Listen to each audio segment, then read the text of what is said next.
ఆంధ్రప్రదేశ్లో సార్వత్రిక ఎన్నికలు పూర్తయ్యాయి. పోలింగ్ రికార్డు స్థాయిలో నమోదైంది. పెరిగిన పోలింగ్ పర్సంటేజ్ అనేది మాకు అనుకూలం అంటూ ఇటు కూటమి నాయకులు అలాగే ఇటు వైసీపీ నాయకులు చెబుతున్నటువంటి నేపథ్యంలో అసలు ఆంధ్రప్రదేశ్ ప్రజలు ఇచ్చేటువంటి తీర్పు ఏంటి అనేది ఇప్పుడు సర్వత్రా చర్చనీయాంశంగా మారినటువంటి నేపథ్యంలో ఒక సంస్థ చేసినటువంటి సర్వే ఇప్పుడు సోషల్ మీడియా వేదికగా చక్కర్లు కొడుతూ ఉంది. ఆ సర్వే ఏంటి?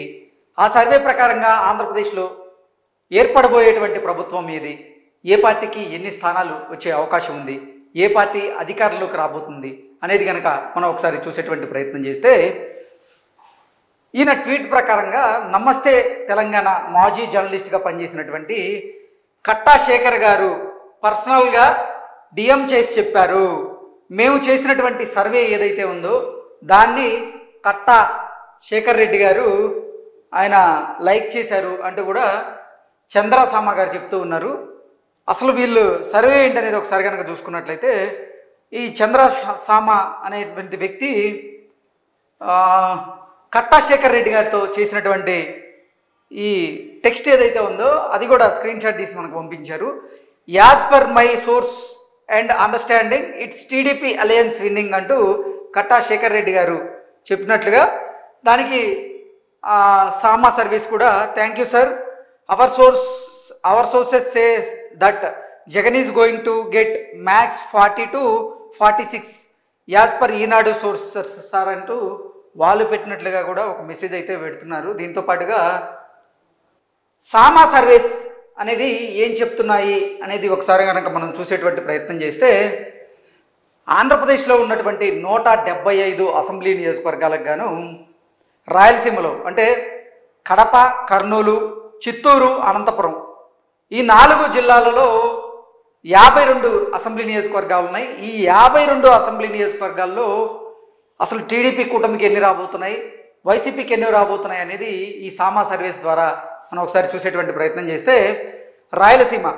రాయలసీమలో కర్నూలు, అనంతపురం, చిత్తూరు, కడప ఈ 52 చోట్ల ఎన్డీఏ కూటమి 32 చోట్ల గెలిచే అవకాశం ఉందని, అలాగే వైసీపీ అభ్యర్థులు 20 చోట్ల గెలిచే అవకాశం ఉంది అంటూ కూడా సామా సర్వీస్ మనకు తెలియజేస్తూ ఉన్నాయి. ఓవరాల్గా రాయలసీమలో పరిస్థితి చూసుకున్నట్లయితే, రాయలసీమలో ఉన్నటువంటి 4 జిల్లాల్లో ఉన్న 52 అసెంబ్లీ నియోజకవర్గాలకు గాను ఎన్డీఏ కూటమి 32 అసెంబ్లీ నియోజకవర్గాల్లో, అలాగే వైసీపీ 20 అసెంబ్లీ నియోజకవర్గాల్లో గెలవబోతుంది అంటూ సామా సర్వీస్ చెప్తూ ఉంది. గతంలో 2019లో కనుక పరిస్థితి చూసుకున్నట్లయితే, రాయలసీమలో ఉన్నటువంటి 52 అసెంబ్లీ నియోజకవర్గాలకు గాను 49 అసెంబ్లీ నియోజకవర్గాల్లో వైఎస్ఆర్సీపీ ఘన విజయం సాధించింది. కానీ ఈసారి మాత్రం సీన్ రివర్స్ కాబోతుంది. అక్కడ టీడీపీ కూటమే అక్కడ సత్తా చాటబోతుంది రాయలసీమలో అంటూ కూడా ఈ సామా సర్వీస్ మనకు తెలియజేస్తుంది. నెక్స్ట్ ఉత్తరాంధ్ర జిల్లాల్లో ఉన్నటువంటి పరిస్థితి ఏంటనేది కనుక మనం చూస్తే, ఉత్తరాంధ్ర జిల్లాలైన శ్రీకాకుళం, విజయనగరం, విశాఖపట్నం ఈ 3 జిల్లాల్లో ఉన్నటువంటి 34 అసెంబ్లీ నియోజకవర్గాలకు గాను ఎన్డీఏ కూటమి 24 అసెంబ్లీ నియోజకవర్గాల్లో గెలవబోతున్నట్లుగా, వైసీపీ కేవలం 10 అసెంబ్లీ నియోజకవర్గాల్లో మాత్రమే గెలిచే అవకాశం ఉంది అన్నట్లుగా సామా సర్వీస్ మనకి తెలియజేస్తున్నాయి. ఓవరాల్గా చూసుకున్నట్లయితే శ్రీకాకుళం, విజయనగరం, విశాఖపట్నం ఈ 3 జిల్లాల్లో ఉన్నటువంటి 34 అసెంబ్లీ నియోజకవర్గాల్లో 24 అసెంబ్లీ నియోజకవర్గాలను కూటమి కైవసం చేసుకోబోతుంది. కేవలం 10 స్థానాల్లో మాత్రమే వైసీపీ పరిమితం కాబోతుంది అనేది ఈ సంస్థ మనకు తెలియజేస్తుంది. నెక్స్ట్ గోదావరి జిల్లాల్లో, ఉభయ గోదావరి జిల్లాల్లో పరిస్థితి ఎలా ఉందనేది మనం ఒకసారి కనుక చూసుకున్నట్లయితే, ఉభయ గోదావరి జిల్లాల్లో ఉన్నటువంటి 34 అసెంబ్లీ నియోజకవర్గాల్లో అంటే ఈస్ట్ గోదావరిలో ఉన్నటువంటి 19 అసెంబ్లీ నియోజకవర్గాలు, అలాగే వెస్ట్ గోదావరిలో ఉన్నటువంటి 15 అసెంబ్లీ నియోజకవర్గాల్లో పరిస్థితి చూస్తే మొత్తం 34 అసెంబ్లీ నియోజకవర్గాలకు గాను ఎన్డీఏ కూటమి 27 అసెంబ్లీ నియోజకవర్గాల్లో గెలవబోతుందని, వైసీపీ కేవలం 7 స్థానాల్లో మాత్రమే గెలిచే అవకాశం ఉంది అన్నట్లుగా ఈ సామా సర్వీస్ అయితే మనకు తెలియజేస్తూ ఉన్నాయి. గతంలో చూసుకున్నట్లయితే గోదావరి జిల్లాల్లో కూడా వైసీపీ సత్తా చాటింది. ఈసారి గోదావరి జిల్లాల్లో వైసీపీకి వ్యతిరేక పవనాలు వీస్తున్నాయి. అక్కడ టీడీపీ కూటమి అభ్యర్థులు ఎవరైతే ఉన్నారో అభ్యర్థులు గెలుపు దిశగా అడుగులు పడ్డాయి వాళ్ళకి. సో వారు గెలిచే అవకాశం ఉంది. ఉభయ గోదావరి జిల్లాల్లో ఉన్నటువంటి 34 అసెంబ్లీ నియోజకవర్గాలకు గాను 27 అసెంబ్లీ నియోజకవర్గాల్లో ఎన్డీఏ కూటమి, అలాగే 7 స్థానాల్లో మాత్రమే వైసీపీ గెలవబోతుంది అంటూ ఈ సామా సర్వీస్ మనకు తెలియజేస్తూ ఉన్నాయి. ఓవరాల్గా చూసుకున్నట్లయితే నెక్స్ట్ కోస్టల్ ఆంధ్ర ఉంది కదా, కోస్టల్ ఆంధ్రాలో ఉన్నటువంటి 55 అసెంబ్లీ నియోజకవర్గాల్లో పరిస్థితి ఏంటనేది మనం ఒకసారి చూసేటువంటి ప్రయత్నం చేద్దాం.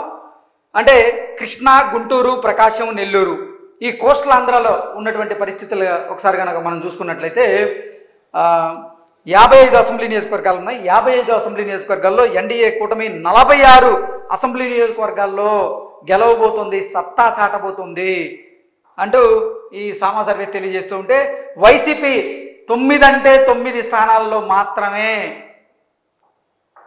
సత్తా చాటబోతుంది, విజయం సాధించబోతుంది అంటూ ఈ సర్వే మనకైతే తెలియజేస్తుంది. ఓవరాల్గా చూసుకున్నట్లయితే 175 అసెంబ్లీ నియోజకవర్గాలకు గాను ఆంధ్రప్రదేశ్లో ఎన్డీఏ కూటమి 129 స్థానాల్లో గెలవబోతోంది అంటూ ఈ సామా సర్వీస్ అయితే మనకి తెలియజేస్తుంది. అంటే వైఎస్ఆర్సీపీ అధికారాన్ని కోల్పోబోతోంది, టీడీపీ కూటమి అధికారంలోకి రాబోతోంది, చంద్రబాబు గారు మళ్ళీ సీఎంగా ప్రమాణ స్వీకారం చేయబోతున్నారు అన్నట్లుగా ఈ సామా సర్వీస్ అయితే తెలియజేస్తూ ఉన్నాయి. ఓవరాల్గా మనం చూసుకున్నాం 175 అసెంబ్లీ నియోజకవర్గాలకు గాను 129 అసెంబ్లీ నియోజకవర్గాల్లో కూటమి గెలవబోతున్నట్లుగా ఈ సర్వే సంస్థ మనకు తెలియజేస్తోంది. వైసీపీ మాత్రం 20, 10, 30, 37 అండ్ 9 దగ్గరగా 46 స్థానాల్లో వైసీపీ గెలవబోతుంది అన్నట్లుగా ఈ సామా సర్వీస్ మనకు తెలియజేస్తుంది. ఓవరాల్గా చూసుకున్నట్లయితే ఇది కేవలం అసెంబ్లీ నియోజకవర్గాలకు సంబంధించినటువంటి సర్వే మాత్రమే సోషల్ మీడియాలో హల్చల్ చేస్తూ ఉంది. లోక్సభకు సంబంధించినటువంటి సర్వే అయితే బయటికి రాలేదు. సో అసెంబ్లీ సర్వే ప్రకారంగా ఇటు రాయలసీమలోను, ఉత్తరాంధ్రలోను, కోస్తా ఆంధ్రలోను, ఉభయ గోదావరి జిల్లాల్లోనూ అన్ని చోట్ల కూడా ఎన్డీఏ కూటమే బలంగా సత్తా చాటబోతుంది అనేది ఈ సర్వే ద్వారా మనం గ్రహించవచ్చు. Thank you so much.